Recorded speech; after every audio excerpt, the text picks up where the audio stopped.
So we will be discussing cases. Any guesses what this is? Okay. सीधा rheumatic heart disease. बीच में कुछ आएगा? Okay, good. What else can be there other than rheumatic heart disease after acute traumatic fever? Or no. What is your diagnosis? What are the symptoms here? A 9-year-old girl presented with fever and sore throat. So that gives you a little idea about pharyngitis. Okay. It is stated that group A streptococci were cultured from the throat. Gas infection hai. 3 weeks later, she developed pain and tender swelling around both the knees. What is this? This is one of the major criterias of acute traumatic fever. क्या है ये? ये symptom क्या है? Develop pain and tender swelling around both the knees is what? Polyarthritis. ठीक है?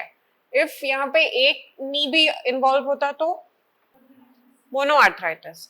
But it is also considered in which group of people? High risk group. What is high risk group? जहाँ पे prevalence of ARH ज़्यादा है ना? In a specific community where there is the prevalence of ARH, you consider even monoarthritis. What happened? What happened? समझा नहीं? Yeah. What are you thinking? Why are you so confused? You're confused with anything? Okay. So then what happens? A palpable effusion of the right knee was drained, which yielded straw-colored fluid. Culture of aspirate was negative. What does that mean? ये ऐसा क्यों है? Culture of aspirate was negative because ARH का pathogenesis is unknown. It's because of the cytotoxic immunological theory जो है उसका, that the CD4 cells, they attack the tissues, and irrespective of the presence of any infection, it is destroying the tissues in your body. So what is this? This is ARH. Okay. Then subsequently, girl began experiencing shortness of breath. Physical examination, chest x-ray suggested mild congestive heart failure. Now what is it? Rheumatic heart disease. You said in the beginning, no? This is how. This is going in the sequence. Okay. On follow-up after 1 year, a murmur was audible at the cardiac apex. Now what does this mean? Huh? Infective endocarditis. Got the idea? How you should diagnose a case, in this case. You understood the sequence? So, first you will write in this case that for now you are suspecting ARH because they have given you the history of streptococcus. Streptococcus, group A streptococcus is present. They have asked you about the pathogenesis. Pathogenesis is unclear. It has the cytotoxic theory behind it. Then usually it will appear after 3 weeks following the pharyngitis due to group A streptococcus. Then slowly all these organs will be affected where the antigen, antibody and cytokines and complements, they will start accumulating and destroying the tissues. Okay. What are the common manifestations you are seeing? You saw that there is a polyarthritis.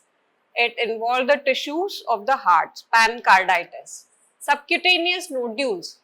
Usually you get confused with the nodules given in infective endocarditis case.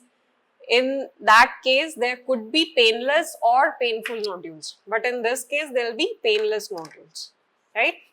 Then chorea, involuntary movements. And then erythema marginatum, rashes. Okay.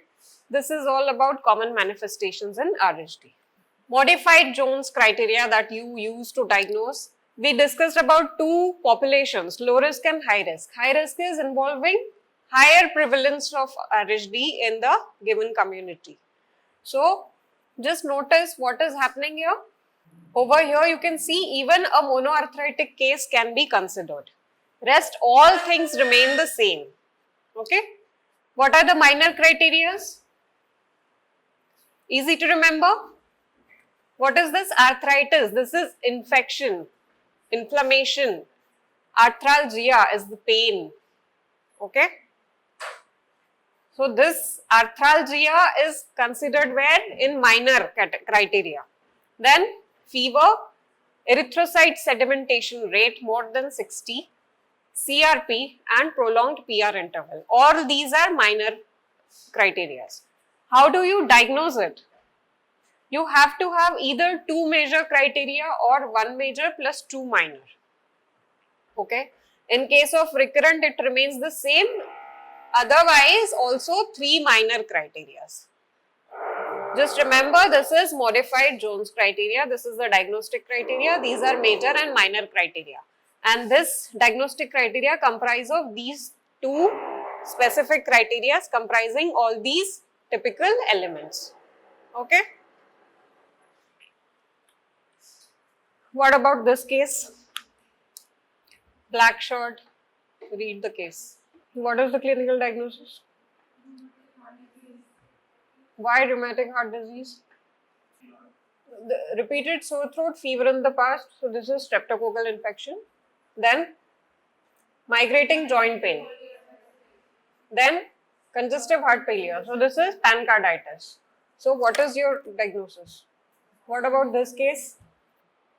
Because what are your findings here?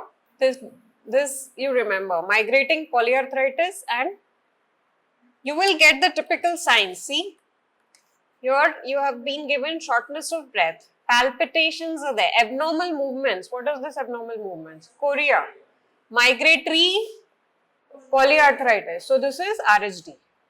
What about this one? No, because you can see splinter hemorrhages, ossular node, Janeway lesions. Generally, all these directly pointing things are not given in the cases, but this is a typical case of infective endocarditis. Okay, what are they giving us? 29-year-old man was admitted to the hospital with cellulitis of left arm following fever for 2 weeks. He had pallor and revealed multiple needle prick marks on upper and lower limbs, splinter hemorrhages, ossular node, Janeway lesions, and the spleen was marginally palpable, splenomegaly. Then systolic murmur is there, vegetations. Okay, that was seen on echo, and 2 set of blood cultures were performed and started on ceftriaxone.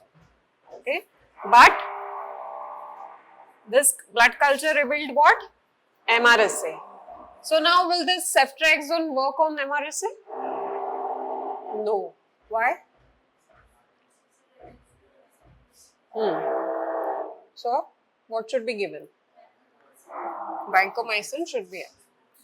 What happens in infective endocarditis? You already have the vegetations in the heart. So heart valves are prone towards any infection, lodging of any microorganism. Why is that? Because they have vegetations, they have the site where all the platelets and thrombus can be formed, which can give a good area for the pathogen to survive, right? So these vegetations that are there, you can see that they have platelets, fibrins, inflammatory cells and organisms. That is what these vegetations are formed of. These vegetations are sitting where? On the cardiac valves. That is why it is leading to what? Murmurs on echo. What will patient tell you? He might suffer with what? He will suffer with palpitation, he will have shortness of breath. Okay? So, then after this has happened, first is endothelial injury is there, then the colonization with the organism happens, then formation of vegetation happens. Formation of vegetation is because of platelet, fibrin, inflammatory cell organisms. Then metastasis happens. So this metastasis is leading to what? Microembolus throughout the body. That is why you are seeing this small splinter hemorrhages also, where in the eyes, in the subcutaneous nodules, right? So this is what is happening. These bacteria are going into the bloodstream at the constant rate, and these symptoms are developing gradually. Very commonly asked question, what is the etiology of infective endocarditis? So whatever organisms you have studied about, Staphylococcus aureus, cons, and Enterococcus, Pseudomonas, even diphtheroids. What are diphtheroids? They are the common contaminants present in air environment. Okay, Candida. ये किस में हो सकता है? ये last two options. It can occur in immunocompromised state, most common. Okay. What else other than this? Is there something called as culture negative organisms which you cannot culture in the laboratory and you have to take the help from serology? Have you heard about Brucella? Okay, that. What is this fastidious gram-negative Coccobacilli Hessig group? Which organisms are there? Haemophilus parainfluenzae and Aggregatibacter and last row of middle girl, yellow t-shirt. What is this organism? C. Why are you laughing? Then tell the name.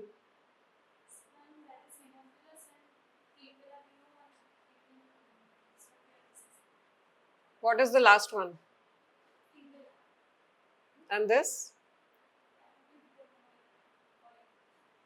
Anybody knows? Echinella corrodens. It is named as corrodens because when you culture this on the fastidious agar, on the special agar, it will give out the corroding colonies. It will corrode the agar. That is why it is given that name, Echinella corrodens. Okay. And Cardiobacterium hominis. Okay. Now, what is the most common agent in specific type of endocarditis? So, when it is native valve and prosthetic valve. Native valve means no valve replacement, the man's own valve. Most common causative organism, Staph aureus. But if it is community acquired, always remember viridins streptococci. Then prosthetic valve. If it is within 12 months, you can think about Coagulase negative Staphylococcus aureus or Staphylococcus aureus, but Staphylococcus aureus. Okay. Then if it is late prosthetic, then again viridin streptococci comes into the action. So regardless of the time or onset of surgery, cons is the most common agent and majority are MR. What is MR? Resistant. Very good. So it is also difficult to treat. Now, endocarditis and IV drug abusers. What was it? Showed in the first table. Pseudomonas. Also Enterococcus. What do you mean by IV drug abusers? They are taking drugs through intravenous route. So what are they doing usually? They do not change the needles or they share the needles while taking the drug. Okay. What is the right-sided endocarditis in such cases? Staph aureus. But in left-sided, you will see Enterococcus more than Staphylococcus aureus. Also, Pseudomonas, Candida and all these organisms are also implicated in case of IV drug abusers. Okay. Subacute endocarditis, again viridin streptococci. Culture negative, we discussed Coxiella, Burnetii, Brucella, Bartonella, Haeckel group of organisms and these streptococcus. This is all about 5 to 10% of cases can show this kind of endocarditis which you cannot culture in the usual media that you use in the laboratory. Why are you so sleepy? Now, what are the cardiac manifestations you can see here? Appearance or new or worsened murmur. Most common thing that you will find in case of infective endocarditis. The name itself suggests endocardium where all walls are there. Infective, they are infected. So what will you have? The first pathognomic sign is the regurgitation, is the murmur. The new murmur or the present murmur will get even worsened. How will you know that? Because the patient will come with the enhanced symptoms. Okay, he was he was explaining these symptoms to you before, but now he's suffering even more. Okay. Then non-cardiac manifestations. What are these manifestations? Fever, chills, anorexia, weight loss. Remember myalgia. What is myalgia? Muscular pain. Okay. Arthralgia, joint pain. Splenomegaly. The internal organ is grown in size. Then clubbing, petechia. Also all these peripheral manifestations that are particular to infective endocarditis. In laboratory manifestations, you will see there is anemia, leukocytosis, hematuria could be there, microscopic hematuria, elevated ESR, CRP, and in some cases RA factor will be found. Okay. So what is the modified Duke criteria that you use here?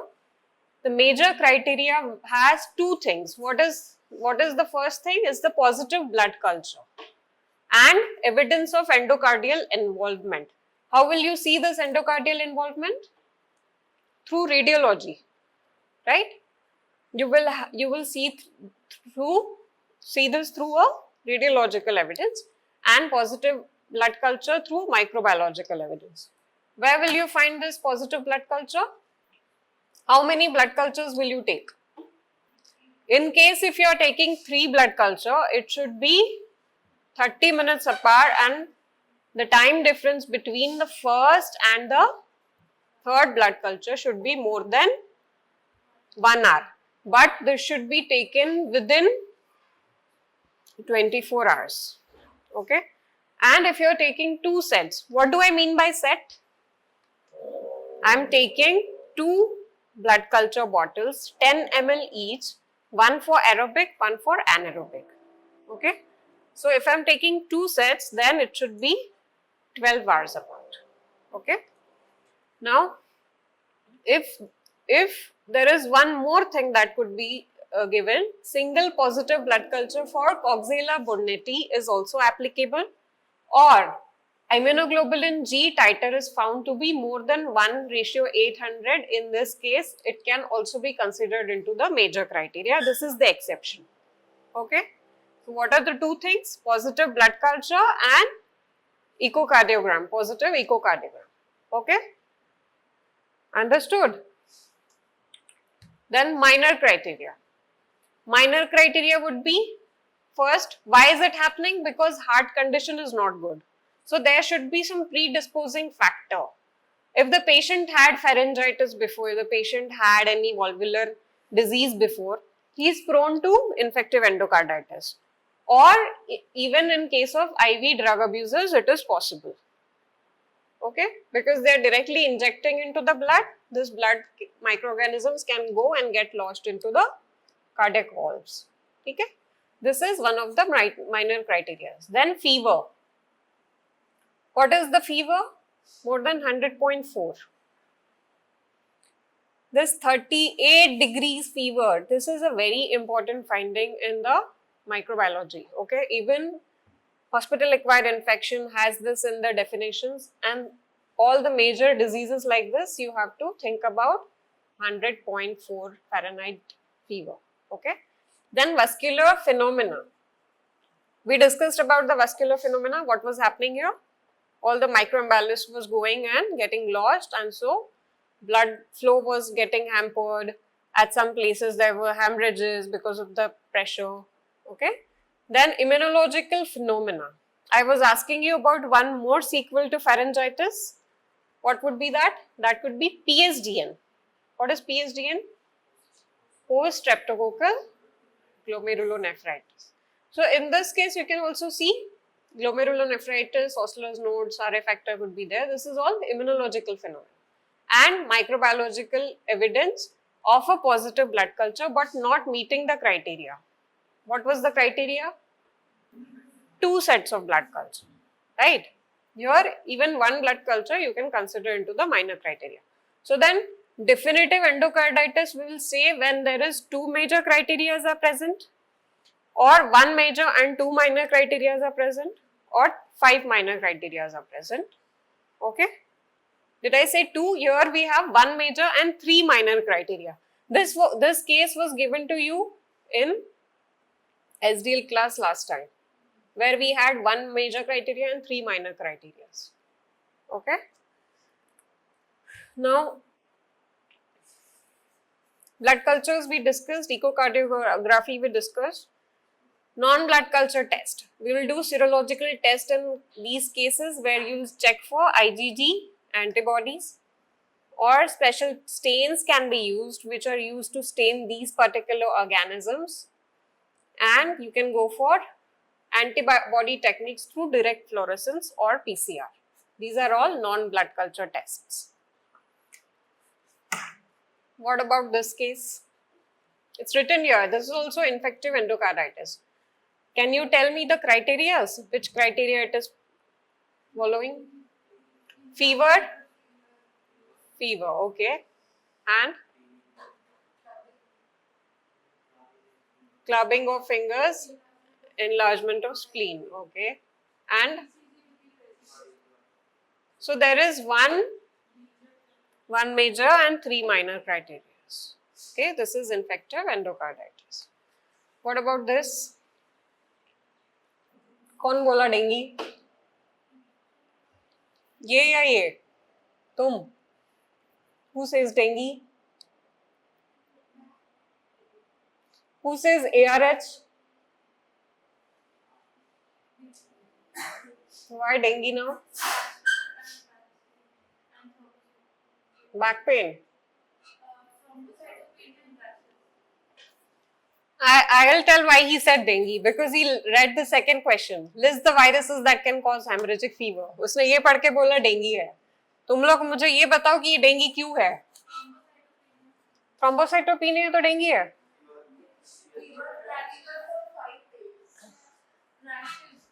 Okay. Acute है. Very acute phase. Fever, severe joint pain and backache since 5 days. Very acute onset. Then febrile with hemorrhagic rash all over the body. Okay. All over the body because pancytopenia. Then subconjunctival hemorrhages. So, could be any of the hemorrhagic fever. Then routine hemogram revealed what were you suspecting? Thrombocytopenia, and other parameters are within the normal range. So, what is the clinical diagnosis? Dengue. Okay. What are other viruses that can cause hemorrhagic fever? Name 2 viruses that are global health emergency right now, declared by a WHO.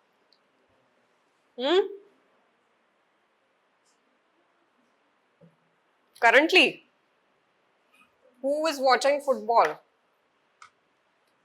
So what are they worried about?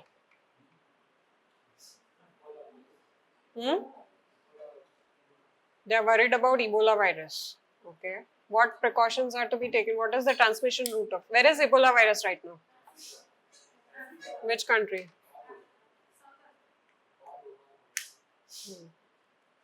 Okay. And what precautions they are taking? He was sleeping till now. The moment I said football, he's like,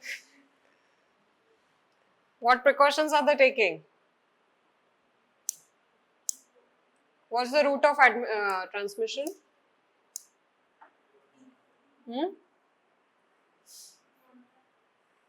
Who said fecal-oral route?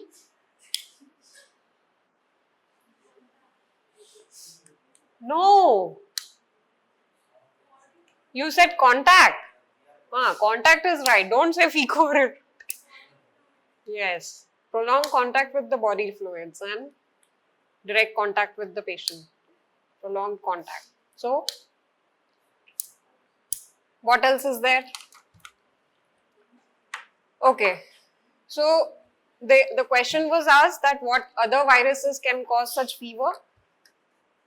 We have this family Togaviridae. Okay. We have Flaviviridae. Which other viruses are there in Flaviviridae which interest you in India? Japanese encephalitis. Very good. And what is this? Casanur forest disease. This is endemic to Indian Karnataka state. And dengue fever. What is the vector? Aedes aegypti. Okay. What about Bunyaviridae? Again, the same country he's talking about. Is it Crimean Congo? It is DRC. I think it's in DRC. Okay. What about this? Chandipura virus. This is also very important. Okay. Coming to what are the clinical manifestations? You can divide these viruses based on the groups they are manifesting, the organs they are attacking. So here you can see that there is hemorrhagic fever, also there is encephalitis fever. And there are some viruses that can cause infection or produce manifestations in the both, hemorrhagic as well as encephalitic. So encephalitic will occur after they have caused this hemorrhagic manifestations. Okay. Now, how will you diagnose them? How many serotypes are known of dengue virus in India? 5 is, you will have to go to this place. It was discovered in Bangkok, but does not mean that it is not spreading anywhere now. That is quite possible that you might find even the 5th serotype. Why is it named after dengue, named as dengue?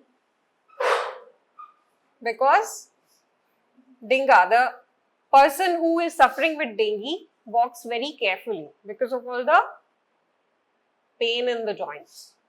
Okay, similarly, it is seen in which disease? Chikungunya as well. Okay.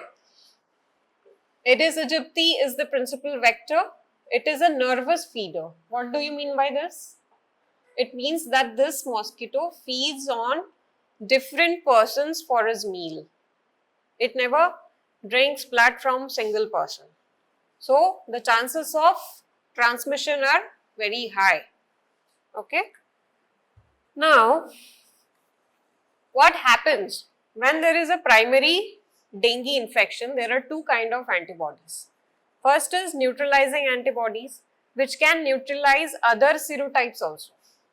But in case of non-neutralizing antibodies, instead of protecting your body, these antibodies are enhancing the immune reaction in case of other serotype, in case of second infection.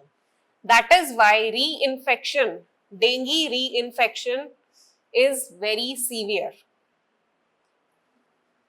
If a person is getting infected with dengue again, he will develop a disease very faster and more severe. Okay. What do you call that? Antibody. It's an antibody dependent enhancement. This phenomena is known as antibody dependent enhancement. This might come in the question exam. Okay. Now, dengue hemorrhagic fever, you have all these criteria. The criteria for dengue plus warning signs. What are the warning signs? Abdominal pain, tenderness, persistent vomiting, fluid accumulation, bleed. So if there is bleed, it is pointing towards hemorrhagic fever already. Okay. How will you detect laboratory diagnosis? NS1 antigen is a very specific antigen. It will appear on the first day of the disease.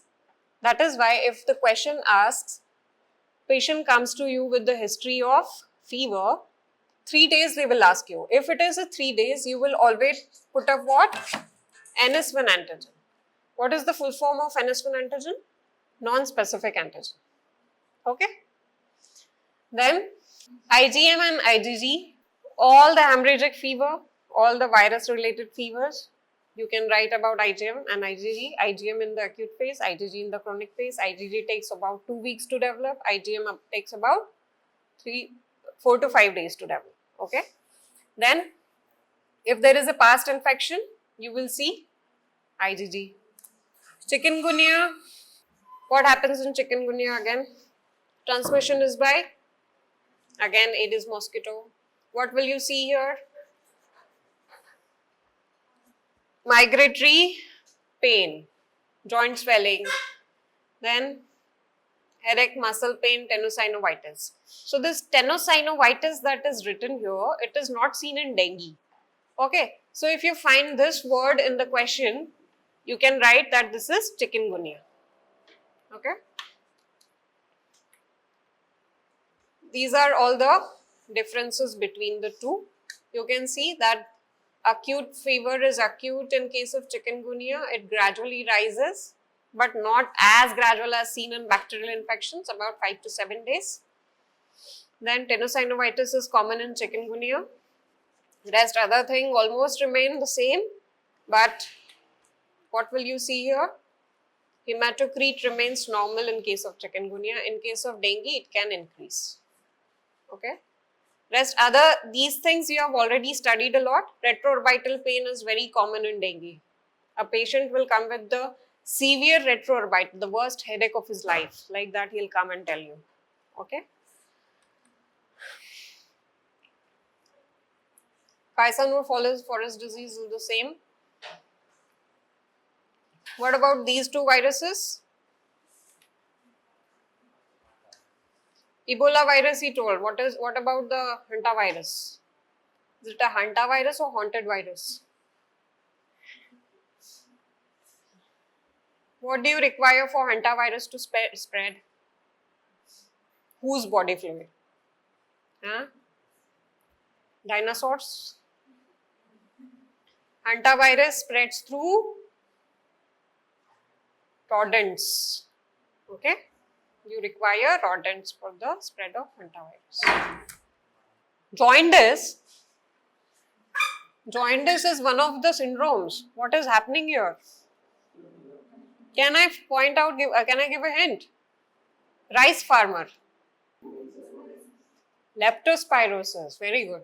How did it become leptospirosis? Rice field, rainfall and rodents. 3 hours of leptospirosis. Comes to OPD in mid-August. Mid-August is which season in India? Rainy season. With fever and yellowish discoloration of the skin and sclera. Very good doctors, you said jaundice, so it is jaundice.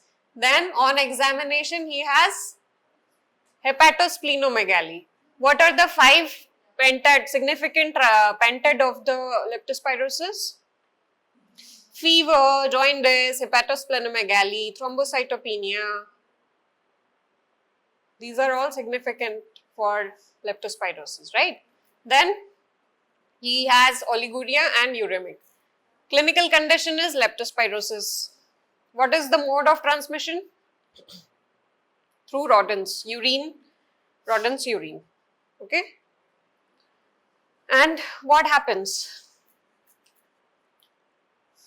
Water, moist soil, wet surfaces contaminated with the animal urine. Not only rats but even cattle or dogs or cats can spread this disease. Okay. Then direct contact through urine and products of parturition, placenta of the infected animals. Infected animals mean the animals who are infected with leptospirosis can spread this disease if you are coming into the direct contact. Why? Because they can enter your skin through all these methods, through all these means. What are the 2 species that we come across in India? Biflexa and introgens. What is the other name for leptospirosis? Can you name one major city where leptospirosis is very common? Any guesses? No guesses? Mumbai. Okay? Because during rainy season, Mumbai becomes Vatican City. Okay? Which Indian island is having the name, has given the name to this disease? Leptospirosis is also known as the Andaman fever worldwide. Okay? So, what happens here? There are 2 phases, septicemic phase and immune phase. We know that how the transmission is occurring. The water or wherever you are stepping your foot on is contaminated with this leptospirosis organism. How is it entering?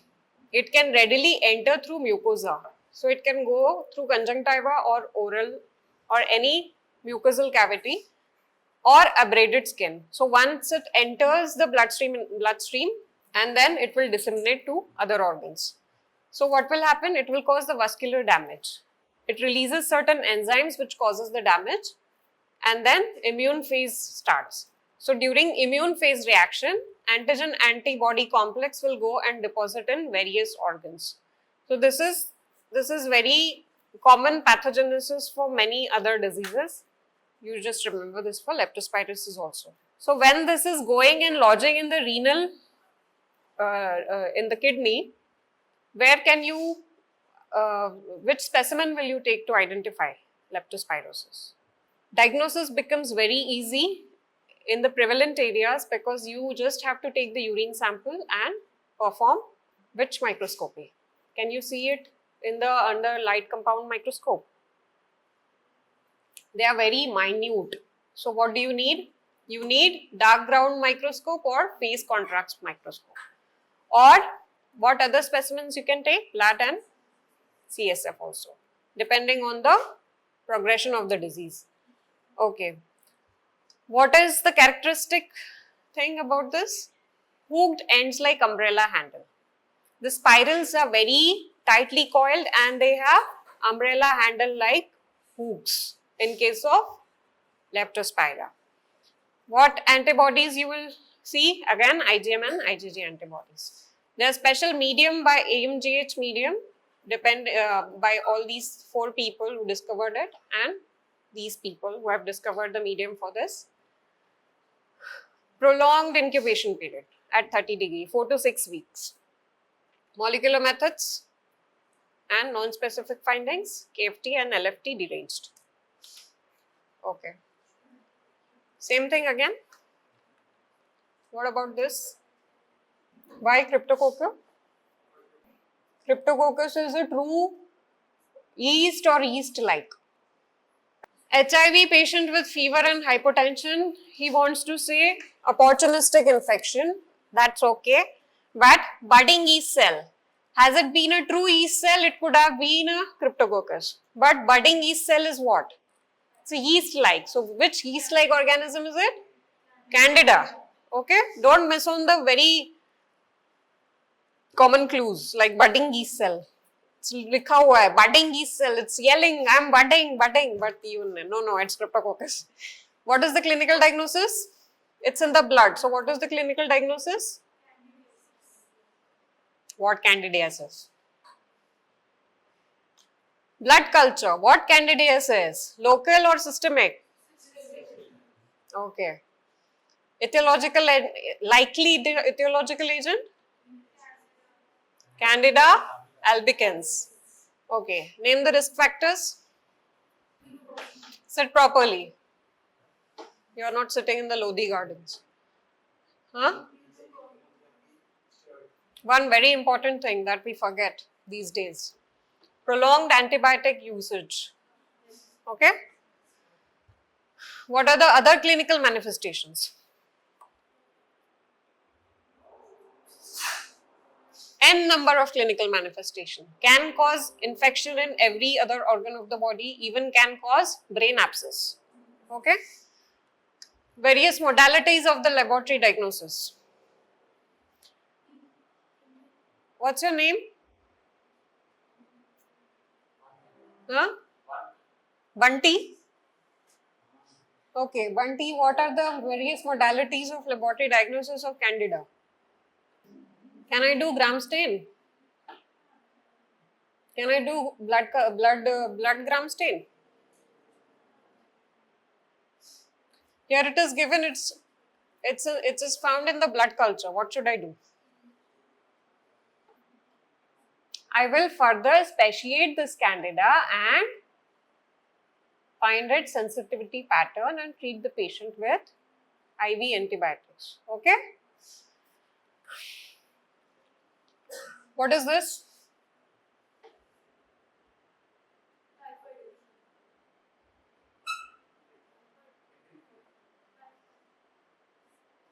Why?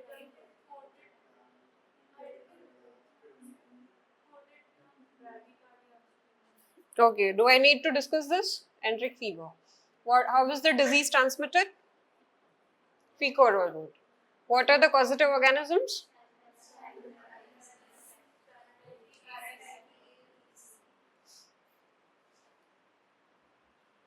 Tell the pathogenesis properly.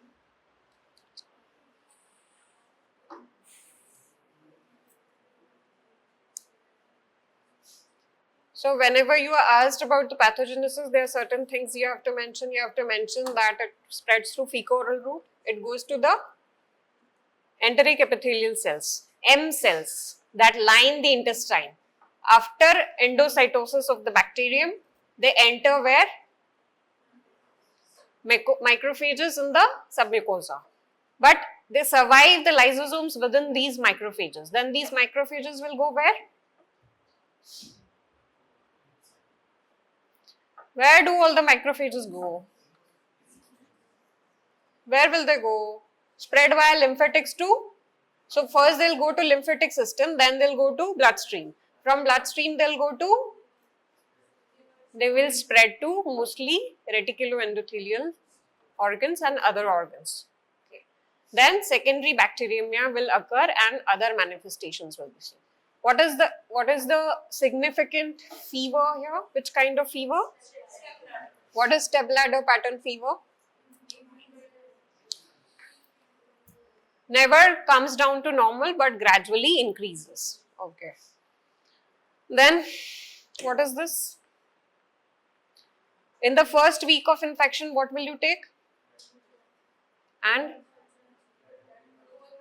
bone marrow or duodenal aspirate. Okay. Then second week, serum for Vidal test. What are you seeing in Vidal test?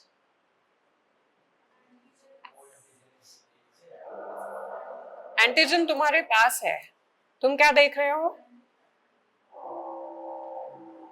तुम antibody देख रहे हो. फिर carriers कैसे देखोगे? Urine and stool culture. That is also can be done for third and fourth week. What kind of media you will use here? You can use the conventional blood agar, BHI agar, or you can also go for automated systems, and you can use selective agar such as DCA and XLD. Okay, what is this black thing? It's the production of hydrogen sulfide by the organism, which is seen as black pigment. Okay. Okay. Then this, you know that if there is a rise of TO, that is somatic antigen, and TH, that is flagellar antigen, there is enteric fever due to S. typhi. Similarly, if there is because of TO and AH, it means Salmonella paratyphi A, and if there is rise in BH paratyphi B. Okay, if there is only TO, then recent infection.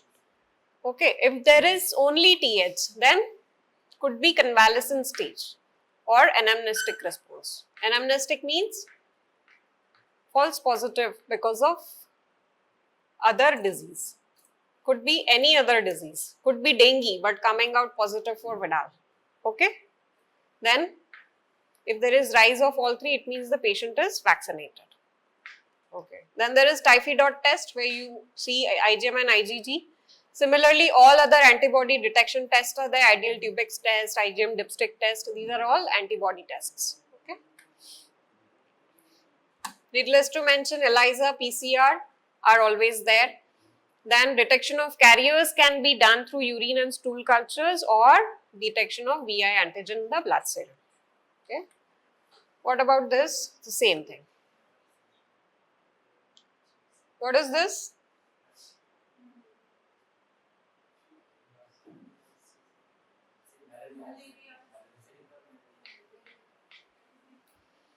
Okay.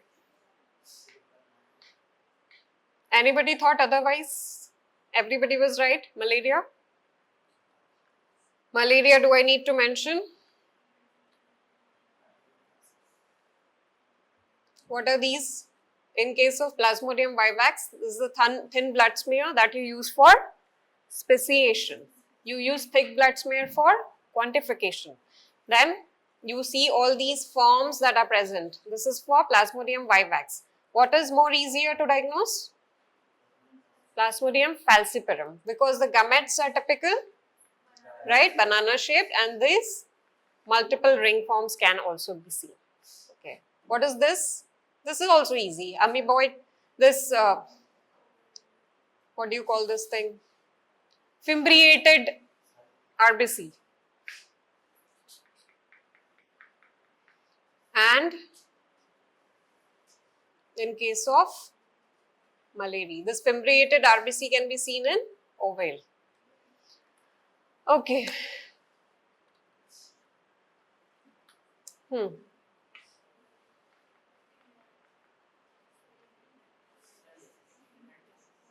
They clear clear. Why is it lymphatic filariasis? Edema, non-pitting, fever on and off for past few months. If he had this pitting edema, if he had pitting edema for last 4 days, then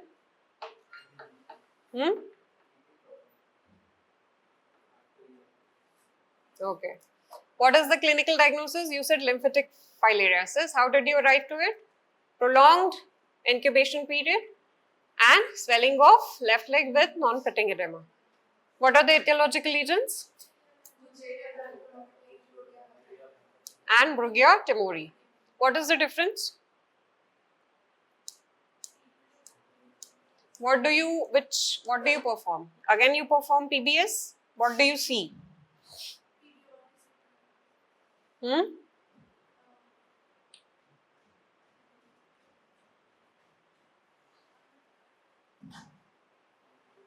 What do you see in both the cases? In case of Wuchereria bancropti, you will see that this is tail tip is pointed and no nuclei. In case of Brugia species, you will see that this is blunt with the nucleus extended toward the tip. This is the difference. Okay, and then you told about the causative organisms. What happens? Where is the molting occurring in this form? Because we are getting infected with which larva? Filariform larva. Filariform means thread-like. So L3 filariform larva is deposited on the skin and migrate to the local lymph nodes. From there, they become the adult lymph node, block the lymphatic system, and that is why cause the edema. But these microfilaria, when released in the peripheral blood, they are taken up by whom? Mosquito. Then mosquito, what does the mosquito do? It molds these larvae to L3. Twice they mold these larvae and again they lodge it into our skin. Okay. Clinical manifestation can be categorized into lymphatic filariasis or occult filariasis, when there is no filaria in the blood. Where are they? They are in the lung getting destroyed.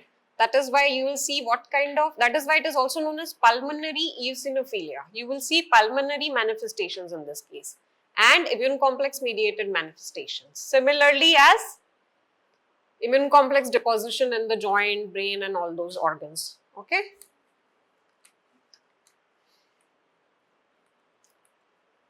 Antigen antibody detection, imaging methods, molecular methods. What about this? Why Kala Azar? Because of endemicity, Bihar, with fever, hyperpigmentation of the skin. Hyperpigmentation of the skin and anemia and splenomegaly. Okay.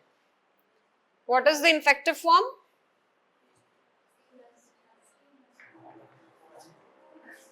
Amastigote is a diagnostic form. Promastigote is an infective form. Who is infecting? Sandfly. Okay. What are the clinical forms? Visceral, then post Kala Azar, dermal leishmaniasis and cutaneous. Cutaneous forms are all these forms, but mostly you will be given the case with post-Kala-Azar or only visceral leishmaniasis. What is happening here? Man is getting infected with promastigote form, transforms into skin macrophages into amastigote forms, go into the blood circulation, again sandfly is taking up, transforming it into the promastigote and giving to the man. Okay. What is the pentad of leishmaniasis? You have to remember this. Fever, hepatosplenomegaly, pancytopenia, unexplained progressive weight loss and hypergammaglobulinemia. What are the 5 things? Fever,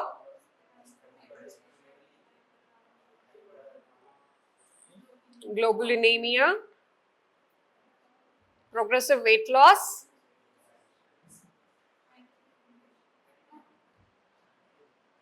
how will you say that it is leishmaniasis? How will you say it? Because you have this. Otherwise, it could become anything else. What else can it become? If you put fever, progressive weight loss and okay, just remove hepatosplenomegaly. You put fever, progressive weight loss, pancytopenia together. What is it? Huh? Could be HIV, could be any carcinoma, could be anything. Okay, you have to put all these things together. Most important thing is hypergammaglobulinemia in this case. Okay. Culture that detects the promastigote, there are special cultures, that is Novi, Nicole, McNeil medium. It was invented by them, Schneider's liquid medium. Then you can go for antibody detection through ELISA, antigen detection. You can use urine in this case, or molecular method, or Leishmanin test. What is Leishmanin test? Leishmanin test is intradermal inoculation of antigen.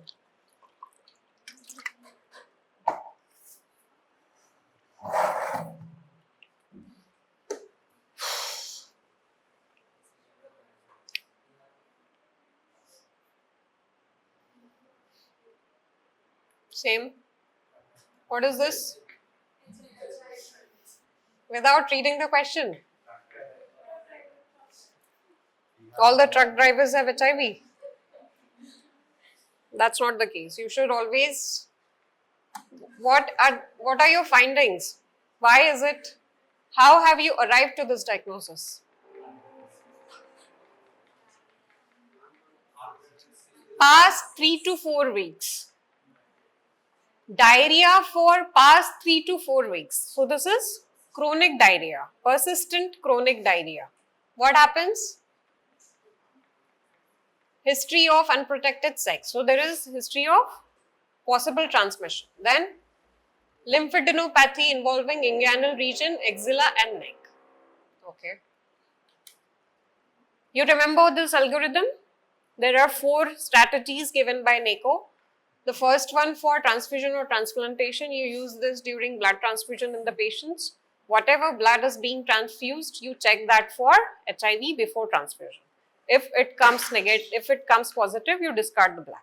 Then for surveillance, you will perform 2 tests. Okay. In case of individual with the symptoms, you will perform 2 or 3 tests. If it comes indeterminate, you can repeat the test. Okay. What about asymptomatic individuals? You have to perform 3 tests. Okay. Then in case of indeterminate, you can always repeat the test. But in case if there is indeterminate result, in case of high risk, you have to consider it as what is high risk and what is low risk? Healthcare workers come into which risk? High risk. So you understood, the people who are prone to these infections are considered as high risk. In those cases, you have to repeat it. Why malaria? Veterinary, matlab, you just throw off the occupation of the person. It is the hint. This is a veterinary doctor presented with the history of intermittent fever lasting 15 to 20 days accompanied by profuse night sweating. Did they say that this night sweats occur before or after the fever or before the dose? Anything? Nothing is given.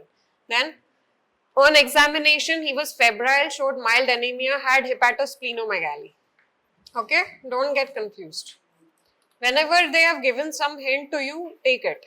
Why have they mentioned veterinary? Because he came in contact with the placenta maybe, or he drank the milk of the, it's not given here but could be, or through the body fluids of the infected cattle. Okay, so this is occupational or domestic exposure. What are the animals? Militensis abortus suis canis. So this actually tells you. Suis refers to pig, canis refers to dog. Abortus, cattle or buffalo. Militensis could be sheep, goat, camel. You could have said typhoid but not malaria. Why? What was the one thing that was missing here? If they should have written not intermittent, but what they could have written? What kind of fever? Whenever you see a case of brucella, you will find that they write undulating fever. What is undulating fever? What is undulating? Undulating means wave-like. So what is happening? They are saying intermittent. But it is what is happening, it's rising, it's coming down to normal. Rising and coming down to normal. So that is undulating fever. Okay. You take specimen from blood, bone marrow, what will you be able to see? Gram-negative Coccobacilli. You will perform blood culture through biphasic medium or automated techniques, and standard agglutination test is the gold standard in this case, because there is a chance you might miss it here. The diagnosis could be missed here but not here. Okay. So what is the gold standard for brucella infection? Standard agglutination test.